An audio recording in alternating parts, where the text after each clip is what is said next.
श्रीमद् भगवत गीता जी के तीसरे अध्याय का महात्म्य। श्री नारायण जी बोले, हे लक्ष्मी, एक शूद्र महामूर्ख अकेला ही एक वन में रहता था। बड़े अनर्थों से उसने बहुत सा द्रव्य इकट्ठा किया। किसी कारण से वह सब द्रव्य जाता रहा। अब वह शूद्र बहुत चिंतित रहने लगा। किसी से पूछता कि ऐसा उपाय बताओ जिससे पृथ्वी में गड़ा धन मुझे मिले। किसी से पूछता कोई अंजन बताओ जिसे लगाने से पृथ्वी में गड़ा द्रव्य दिखने लगे। तब किसी ने कहा, मांस मदिरा खाया पिया कर। तब वह खोटा कर्म करने लगा, चोरी करने लगा।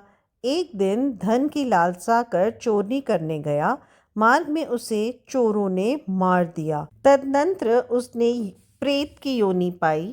उस प्रेत योनि में उसे बड़ा दुख हुआ। एक वट वृक्ष पर रात दिन चिल्लाया करता कि कोई ऐसा भी है जो मुझे इस अधम देह से छुड़ावे। कुछ समय बाद शूद्र की स्त्री से पुत्र जन्मा। जब उसका पुत्र बड़ा हुआ तो एक दिन अपनी माता से उसने पूछा, मेरा पिता क्या व्यापार करता था और देहांत किस प्रकार हुआ। तब उसकी माता ने कहा, हे बेटा, तेरे पिता के पास बहुत द्रव्य था, वह सब यूं ही जाता रहा। वह धन के चले जाने से बहुत चिंतित रहने लगे। एक दिन धन की लालसा से चोरी करने गए, परंतु मार्ग में चोरों ने उसे मार डाला। तब बेटे ने कहा, हे माता, उसकी गति कराई थी। माता ने कहा, नहीं कराई। बेटे ने पूछा, हे माता, उसकी गति करानी चाहिए। माँ ने कहा, अच्छी बात है। तब वह पंडितों से पूछने गया और जाकर प्रार्थना की, हे स्वामी, मेरा पिता एक दिशा में जाकर मृत्यु को प्राप्त हुआ, अतः उसका उद्धार किस प्रकार होवे। पंडितों ने कहा, तू गया जी जाकर उसकी गति कर, तब पितरों का उद्धार होगा। यह सुन उसने माता की आज्ञा लेकर गया जी को गमन किया।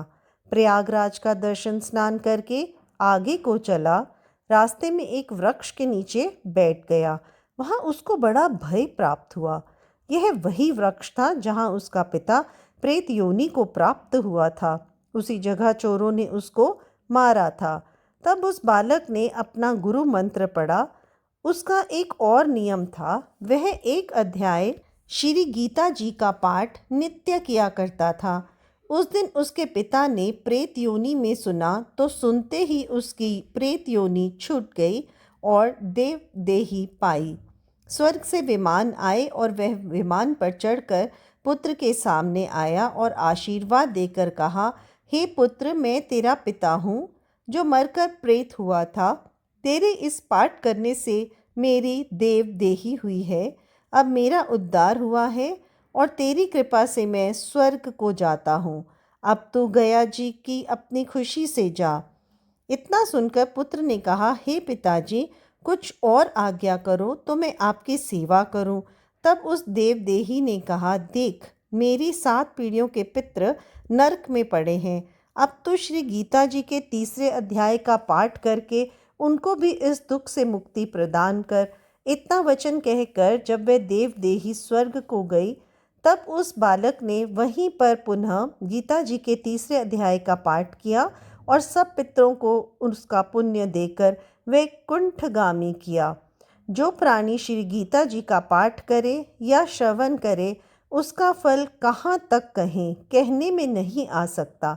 तब श्री भगवान जी बोले, हे लक्ष्मी, यह तीसरे अध्याय का जो फल मैंने तुम्हें कहा वह तुमने सुना। जय श्री कृष्ण।